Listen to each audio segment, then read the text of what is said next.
오늘 우리에게 주신 하나님의 말씀은 잠언 30장 6절에서 9절 말씀입니다.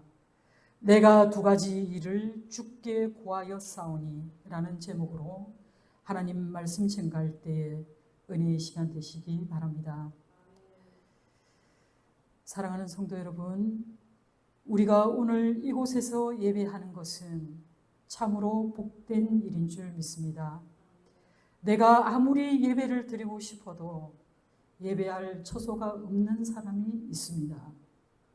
내가 아무리 예배를 드리고 싶어도 지금 상황이 내가 그 예배의 자리에 이를 수 없는 상황에 놓여 있는 사람들이 있습니다. 지금 침상을 지키거나 혹은 몸이 불편하여서 조금도 움직일 수 없는 사랑하는 교우들이 지금 우리 가운데 있습니다. 그럼에도 불구하고 우리는 하나님께서 건강을 허락하여 주셔서 이곳에서 하나님을 예배합니다. 우리가 얼마나 하나님의 복을 누리고 있는지, 그리고 우리에게 주신 이 육체와 그리고 우리의 영혼이 얼마나 하나님 앞에 사랑받고 있는지를 여러분 매 순간 깨달으시기 바랍니다. 오늘 이곳에 함께 있지는 못하지만 늘 말씀을 사모하는 마음으로 주님의 말씀에 귀 기울이는 성도들을 위하여 오늘 선포되어지는 이 말씀이 한없는 위로와 그리고 한없는 은혜의 시간 되시기를 주님의 이름으로 소망합니다. 여러분, 우리가 가지고 있는 구약 성경 39권은 크게 세 부류로 나눌 수 있습니다. 역사서, 시가서, 그리고 예언서 이렇게 나눌 수 있는데요. 역사서와 예언서는 각각 17권, 합하여 17권씩이면 몇 권입니까? 34권이 되겠죠. 그렇다면 나머지 5권은 뭘까요? 이 5권은 시가서, 즉 지혜문학이라고 일컬어지는 5권의 책입니다. 지혜서로 분류되는 이 잠언은 하나님의 자녀로 부름받은 저와 여러분이 이 세상에서 구별된 하나님의 자녀로, 하나님의 백성으로 어떻게 실천적인 삶을 살 수 있는가에 대한 그 삶의 지혜를 다양한 교훈을 가지고 우리에게 전해주는 하나님의 말씀입니다. 잠언은 또한 모두 31장으로 되어 있습니다.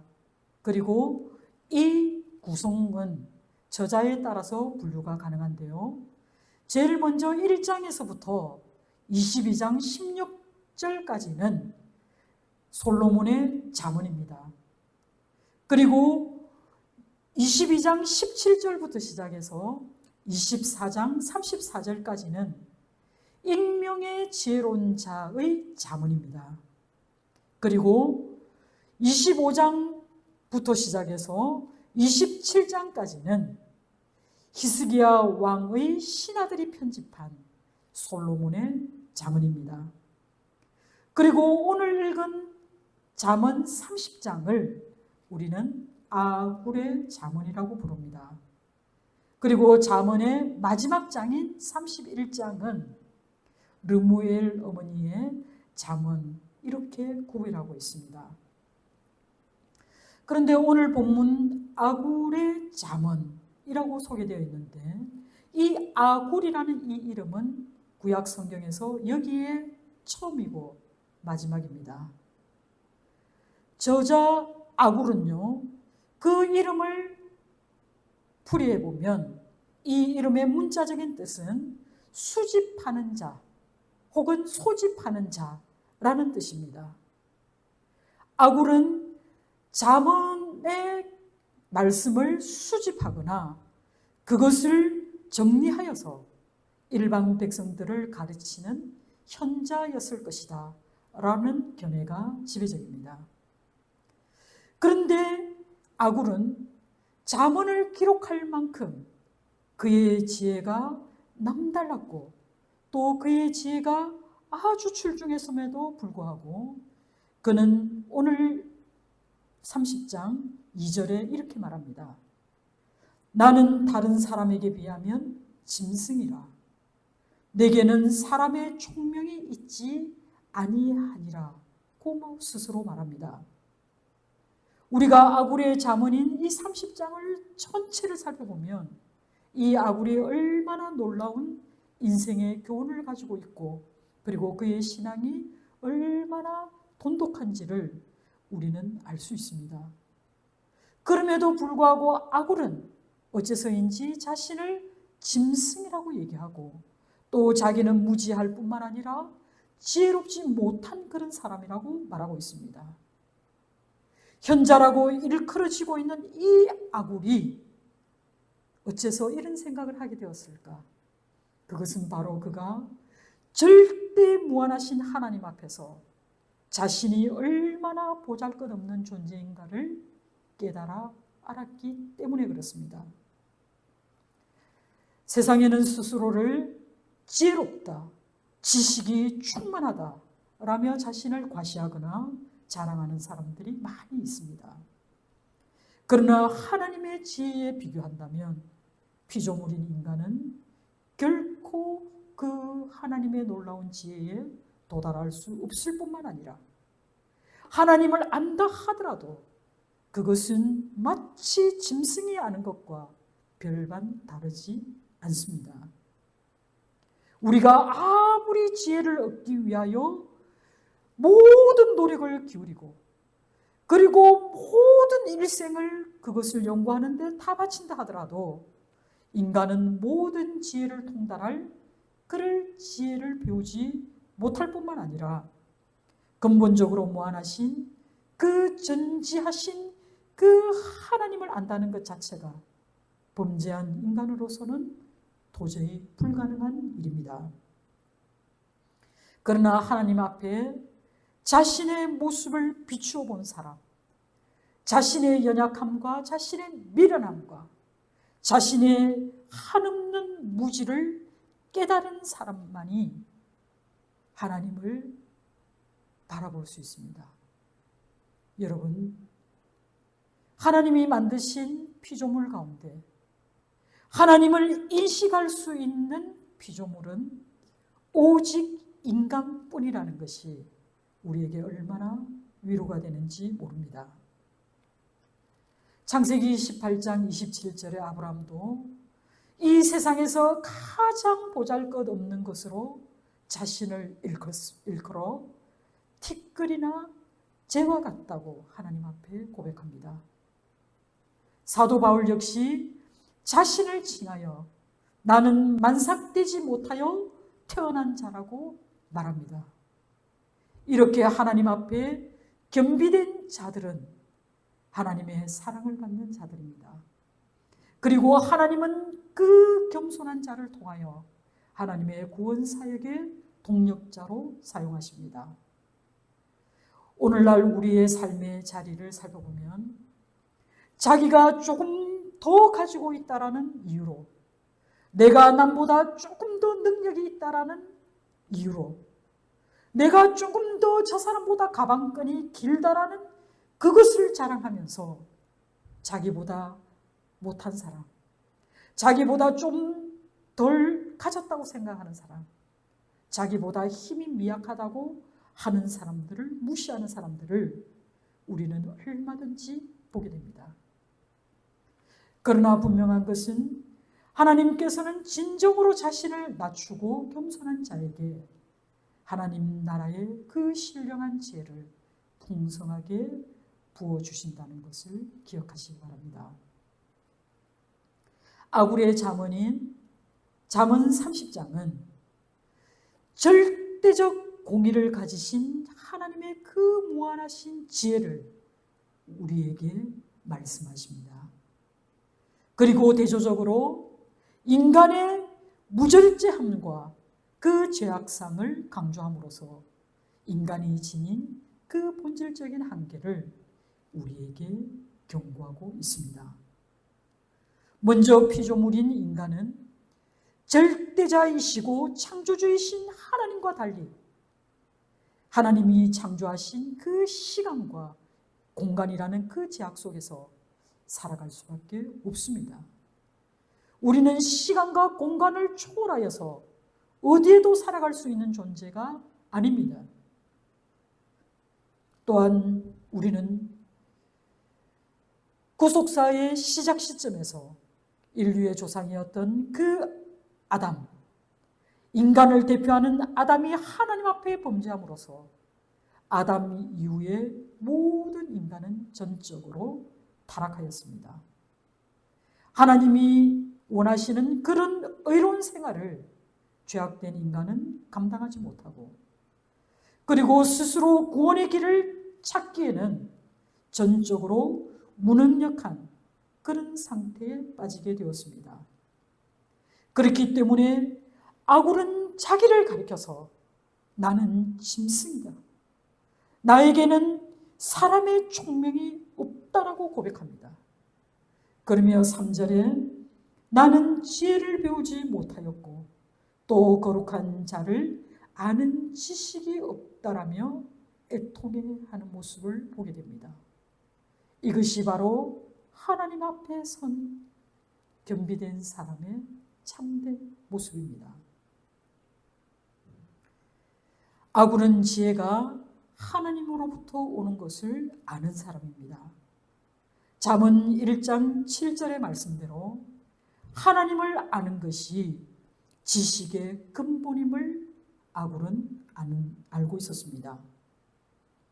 하나님께서는 천지를 창조하신 분이시고 천지를 만드신 그 하나님은 만물을 그가 정하신 법칙에 따라 하나님의 섭리대로 운행하시며 다스리시는 분이심을 알기에 그의 그 놀라운 지혜와 능력은 우리가 감히 상상할 수도 없고 알아낼 수도 없다라는 것을 그가 알기에 그는 한없이 하나님 앞에 겸손하게 기도하고 있는 것입니다.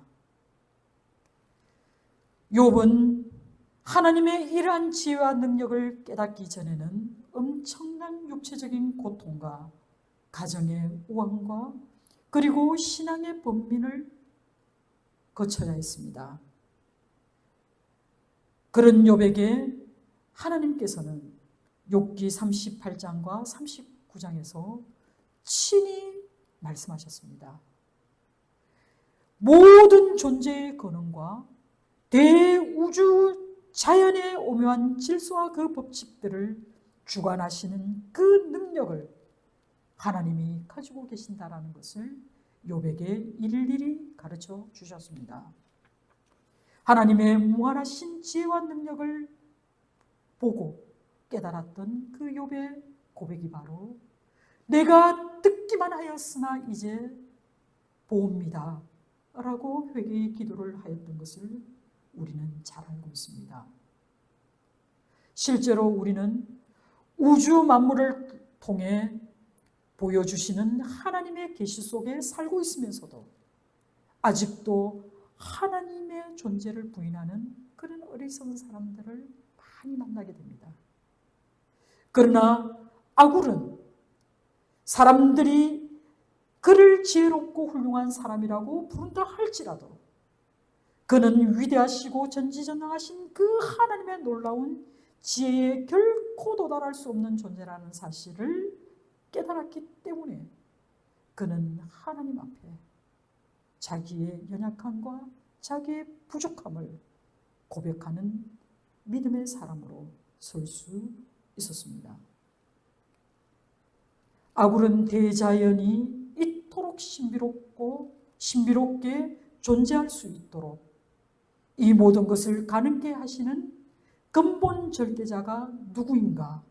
라며 6가지 질문을 이어갑니다. 본문 4절에 그는 6가지의 질문을 던집니다. 하늘에 올라갔다가 내려온 자가 누구인지, 바람을 그 장중에 모으는 자가 누구인지, 물을 옷에 싼 자가 누구인지, 땅의 티끌을 정한 자가 누구인지, 그리고 나서 그의 이름이 무엇인지, 그의 아들의 이름이 무엇인지 너는 아느냐? 라며 오늘의 저와 또 이 글을 읽는 모든 사람들에게 묻습니다. 아굴이 지금 우리 앞에서 이와 같은 질문을 물어본다면 여러분은 무엇라고 대답하시겠습니까? 아굴이 질문한 네 가지 앞선 질문은 하나님의 권능과 하나님의 주권에 대한 질문이라면 뒤에 이어지는 두 가지 질문, 그의 이름이 무엇인지, 그의 아들의 이름이 무엇인지 너는 아느냐? 라는 이 질문은 바로 여호와의 정체성에 대한 아굴의 질문입니다. 고대 근동의 전통에 따르면 이름은 그 존재의 본질을 담고 있다라고 믿었습니다. 그렇기 때문에 출애굽기 3장 14절에 모세가 하나님께 던진 질문도 이와 유사합니다. 출애굽기 3장 14절에 모세가 하나님께 아뢰되 내가 이스라엘 자손에게 가서 이르기를 너희의 조상의 하나님이 나를 너희에게 보내셨다 하면 그들이 내게 묻기를 그의 이름이 무엇이냐 하리니 내가 무엇이라 그들에게 말하리이까? 바로 이것입니다. 이 질문에 대한 하나님의 대답이 바로 나는 스스로 있는 자다 라는 하나님의 자기 명명입니다. 여러분, 구약 성경에서 여호와의 아들의 존재의 이름은 알려진 바가 없습니다. 그러나 지혜 전성에서 지혜라고 하는 것은 바로 아버지와 아들을 통해 전달된다라고 믿었습니다. 따라서 강한 이 아굴의 역설적인 질문을 통해서 오늘 본문은 하나님께서 욥에게 한 질문과 마찬가지로 아굴이 이 6가지 질문에 대해 하나님과 우리의 간극이 얼마나 넓고 광대한지 이것은 우리의 지혜로는 도무지 도달할 수 없는, 그리고 우리가 결코 건널 수 없는 그런 간격이라는 것을 우리에게 확인시켜주고 있습니다. 동시에 인간의 지혜의 한계는 너무나 보잘것없다라는 것을 명백히 말씀하고 있습니다. 궁극적으로 이 지혜는 바로 하나님께로부터 오는 것이기 때문에 그 말씀은 진리이고 그 말씀에 우리는 절대적으로 순종하는 것만이 필요할 뿐입니다. 그래서 아굴은 5절에 하나님의 말씀은 다 순전하다라고 선언합니다. 여러분, 순전하다라는 히브리어 차라프는 용광로를 통해서 재련된 그 찌꺼기 없는, 불순물이 전혀 없는 100% 순수하고 고결한 상태를 바로 이 차라프라고 얘기합니다. 이처럼 하나님의 말씀은 다 순수하기에, 즉 하나님의 말씀에는 거짓이 전혀 없는 순수한 진리 그 자체이기 때문에 하나님은 그를 의지하는 자의 방패가 되어주시리라고 말씀하고 있습니다. 여러분, 방패라는 물건은 어떤 것입니까? 방패는 바로 적의 공격으로부터 우리를 보호해주는 보호 도구입니다. 순전한 하나님의 말씀을 믿고 따르는 사람들을 이 방패는 죄로부터서 그리고 사단의 공격으로부터서 우리를 지켜주고 보호하기 때문에 하나님의 그 순수한 말씀을 그대로 받아 믿는 자에게는 결코 실패함이 없는 승리만이 주어질 것이라고 아굴은 선언하고 있는 것입니다. 그렇기에 아굴은 하나님의 말씀의 절대 무호성을 확신하면서 6절에 너는 그의 말씀에 더하지 말라. 그가 너를 책망하시겠고 너는 거짓말하는 자가 될까 두려우니라고 경고합니다. 5절에 말한 대로 하나님의 말씀의 그 순수성과 유용성을 절대적으로 그리고 철저히 신뢰하고 있기 때문에 결코 그 하나님의 순수한 말씀을 인간의 생각으로 가감해서는 안 된다는 것입니다. 우리 중에도 하나님의 말씀을 자기 좋을 대로 취하는 사람들이 있습니다. 그것을 우리가 그냥 우스갯말로 뭐라고 합니까? 내가복음이라고 얘기합니다. 하나님의 말씀을 온전히 받아들여야 함에도 불구하고 나에게 필요한 말씀만 취합니다. 나에게 껄끄러운 말씀을 외면합니다. 또 어떤 이들은 이 하나님의 말씀을 가감하는 데 동참합니다. 이 순전하신 하나님의 말씀에 내 생각을 보태고 내 마음대로 내 인의대로 그 말씀을 가감해버린다면 그 자체로 하나님의 말씀에 흠을 내고 하나님 말씀에 불순물을 끼얹는 행위가 되는 것입니다. 이것은 곧 하나님의 그 권위의 말씀을 손상시키는 결과를 초래하기 때문에 이것은 하나님 앞에 너무나 불충한 일이 됩니다. 그리고 또 내가 마음대로 하나님의 말씀을 변경하였다는 것은 그 거룩하신 하나님의 말씀을 거짓되게 만들 것이고 그 거짓되게 만들어진 그 말씀을 내가 전함으로써 내가 거짓말쟁이가 되는 것입니다. 이것을 아굴은 오늘의 우리에게도 경고하고 있는 말씀입니다. 하나님의 말씀이 거짓이 전혀 없는 완전한 진리의 말씀이기 때문에 불완전한 사람이 그 하나님의 말씀에 가하거나 감하는 행위가 있다면 그것은 온전한 하나님의 말씀을 더럽히는 폐역행위일 뿐만 아니라 반드시 이와 같은 일에 하나님의 보응이 뒤따를 것이라는 것을 두렵게 받아들이시기 바랍니다. 그런데 실제로 하나님의 말씀에 자기의 생각대로 그리고 전통에 따라서 혹은 전설을 덧붙여서 그 순수성을 손상시키려는 시도가 과거에도 있었고 오늘날에도 있습니다. 예레미야 선지자에 맞서서 거짓 예언으로 결국 남유다 백성들을 멸망에 이끌었던 하나냐 선지자가 있었습니다. 아모스 선지자 당시 아모스의 그 예언 활동을 방해하였던 아마샤 선지자도 있었습니다. 그들은 하나님의 말씀의 그 순수성을 더럽혔던 대표적인 인물로 성경에 기록되어 있습니다. 오늘날 우리는 어떻습니까? 물질 문명과 과학기술의 발달에 따라서 사람들은 하나님의 말씀에 도전하고 있습니다.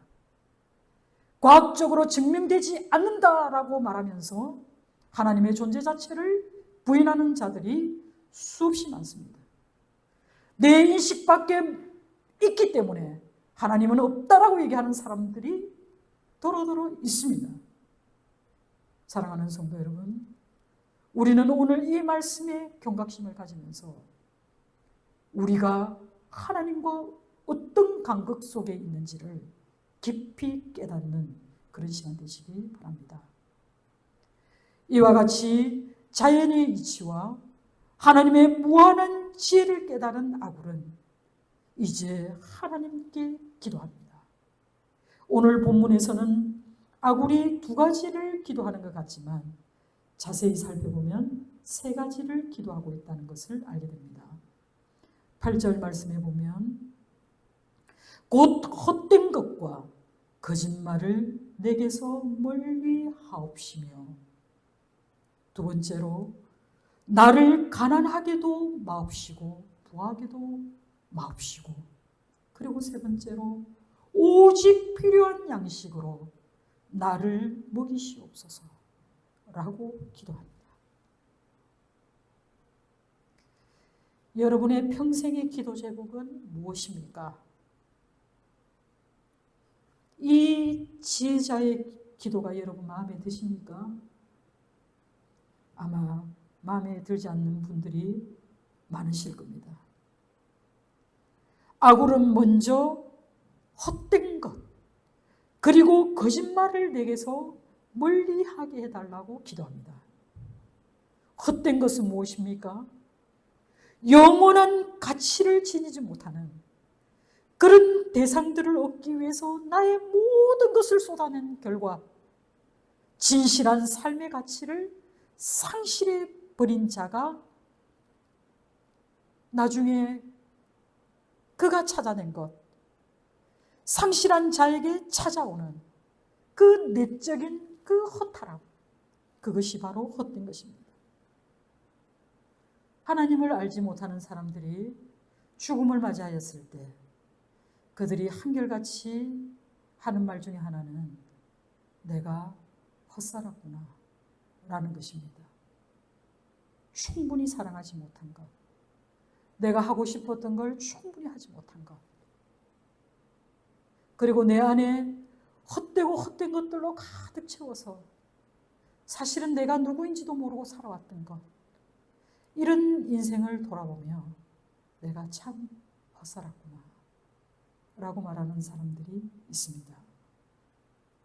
거짓말은 무엇입니까? 자기의 유익을 위해서 상대방을 속이는 것입니다. 자기의 유익을 위해서 상대방을 그 새치의 혀로 죽이는 것입니다.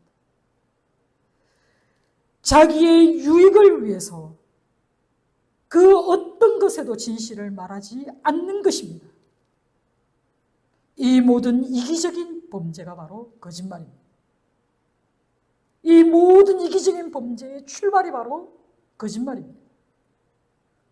아굴은 그렇기 때문에 내 삶이 헛된 것을 쫓아가지 않게 해달라고, 그리고 내가 진실을 말할 수 있게 해달라고 기도하고 있는 것입니다.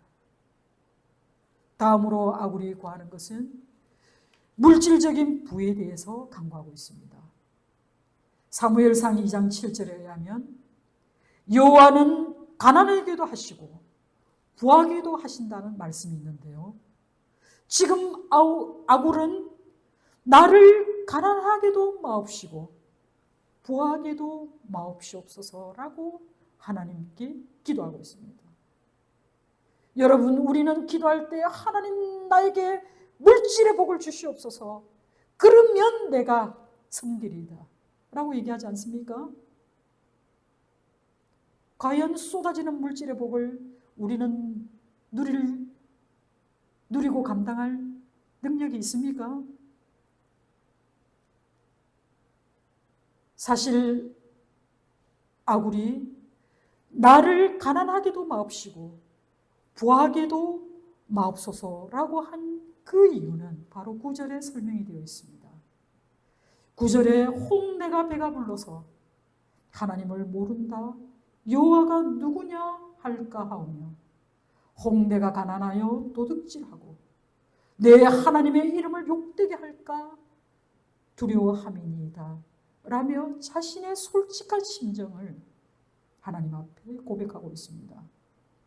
여러분, 아굴은 지나치게 부자가 되는 경우 그가 맞이하게 될 그 영적인 위험을 알고 있었습니다. 행여 내가 부유함으로 인하여서 하나님을 부인하게 되지는 않을까, 또 내가 이룬 이 물질적인 축복을 마치 내가 이룬 것처럼 스스로 교만하여져서 하나님을 인정하지 않게 될까 그가 두려워한 것입니다.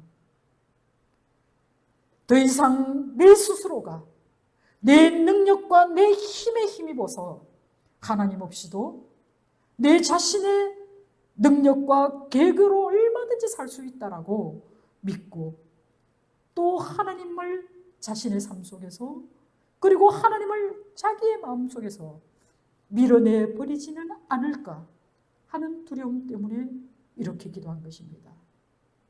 또한 아굴은 자신이 지나치게 가난해지는 것을 경계합니다. 우리가 잘 알고 있는 소설 가운데 레 미저러블이라는 영화 소설이 있습니다. 우리가 레미제라블이라는 소설 아시죠? 가난한 사람들이라는 책입니다. 여기서 우리는 한 기구한 남자의 운명을 만납니다. 그는 너무나 배가 고파서 한 조각의 빵을 훔쳐 먹음으로써 그의 인생을 바꾼 장발장의 이야기입니다. 사람이 지나치게 궁핍하게 되면 온전한 인격을 유지하기 힘듭니다. 때로는 굶주림 때문에, 때로는 가난 때문에 범죄하기 쉽습니다. 특히 하나님을 믿는 주 예수 그리스도를 나의 주로 고백하는 우리가 지나치게 가난하여서 세상의 조롱거리가 되는 것을 우리는 피해야 합니다. 우리는 가난하다는 이유 때문에 우리의 얼굴을 어둠으로 채워서는 안 됩니다. 우리는 하나님께서 나를 부하게도 하실 수 있고 나를 가난하게도 하실 수 있다라는 이 말씀을 붙들고 어떤 상황 속에서도 우리는 성실하게 일할 수 있는 하나님의 사람들이 되어야 합니다. 그래서 하나님의 이름을 욕되게 하지 않고 또 너무 가난해서 우리 스스로가 하나님을 원망하는 그런 어리석은 일을 범하지 않기 위해서라도 우리는 늘 열심히 자기에게 주어진 그 삶의 자리에서 최선을 다해야 할 줄 믿습니다. 하박국 선지자는 자신에게 아무것도 주어지지 않는다 하더라도 그가 아무런 소유가 없다 하더라도 그는 여호와 하나님만으로 나는 기뻐하고 즐거워하리라고 고백하는가 하면 어떤 사람은 남보다 더 많은 것을 가지고도 넘치도록 하나님께서 물질로 축복하였음에도 불구하고 전혀 만족하지 못하는 사람들이 있습니다. 여러분, 빈곤은 많은 것을 원하지만 탐욕은 모든 것을 원한다는 말이 있습니다. 우리는 가난 때문에 죄를 짓게 되거나 혹은 부유함 때문에 스스로 교만하여서 하나님을 잊어버리지 않도록 우리 스스로가 자족하는 법을 배워야 합니다. 빈궁에도 찰 수 있고 또 부에도 찰 수 있는 그런 자족하는 마음이 우리에게 있을 때 우리는 어느 곳에 있으나 우리의 형편이 어떠하든지 하나님의 선한 뜻을 발견하고 그 속에서 기뻐하며 하나님께 영광 돌리는 삶을 살아가게 될 줄 믿습니다. 사랑하는 성도 여러분, 기독교는 결코 가난을 권장하거나 부를 멸시하는 종교가 아닙니다. 우리는 부하면 부할수록 하나님을 잊지 않도록 그리고 그분이 우리에게 베풀어 주신 그 은혜를 되새기면서 하나님의 명령과 하나님의 율법과 하나님께서 우리에게 하라 하신 그것을 지키기 위해 노력해야 합니다. 하나님께서 내게 물질의 축복을 주셨다면 이 물질을 선한 곳으로 흘려보냄으로써 하나님의 영광을 드러내야 합니다. 그리고 내게 주신 이 소유가 하나님께로부터 온 것임을 인정하고 우리는 청지기로서의 사명을 잘 감당해야 될 줄 믿습니다. 이제 아굴은 마지막으로 오직 필요한 양식으로 나를 먹여주시옵소서라고 기도합니다. 여기서 필요한 양식은 우리가 살아갈 때 필요한 최소한의 물질을 의미합니다. 우리 주님께서 가르쳐 주신 그 기도 속에 일용할 양식만으로도 나는 충분합니다 라고 고백할 수 있는 그런 기도입니다. 이스라엘 백성들이 광야를 지나는 그 40년의 세월 동안 그들은 결코 굶주린 적이 없습니다. 그들의 의복도 그들의 신발도 해한 적이 없습니다. 이는 하나님께서 그들에게 매일같이 일용할 양식을 주셨기 때문입니다. 하나님은 만나와 메추라기로 그들을 넉넉히 먹이셨습니다. 그리고 오늘의 필요한 양식을 내일도 주실 줄 믿었기에 그들에게는 더도 덜도 필요 없는 그런 양식을 주님께서 풍성하게 넉넉하게 주셨습니다.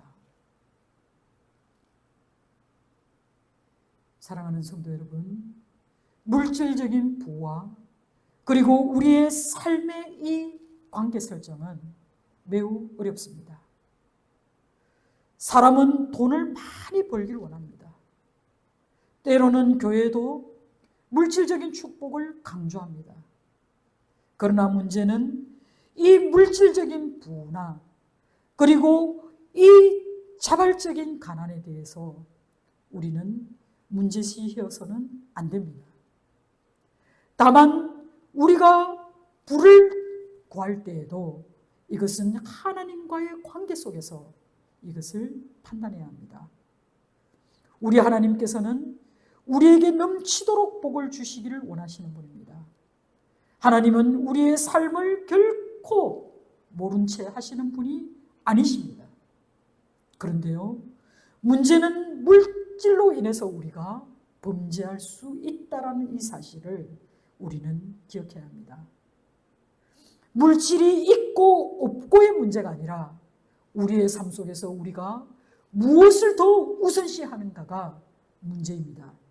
바로 우리의 삶에 하나님이 중심이 되는가 아니면 내가 중심이 되는가에 따라서 우리는 이 물질의 복을 달리 사용할 수 있기 때문에 그렇습니다.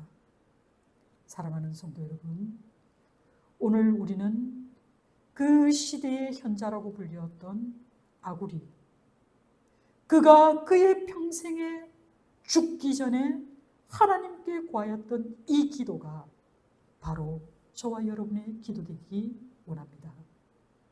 헛된 것으로 거짓된 것으로 자신을 채우지 않도록 기도하는 이 현명함을 우리는 배워야 합니다.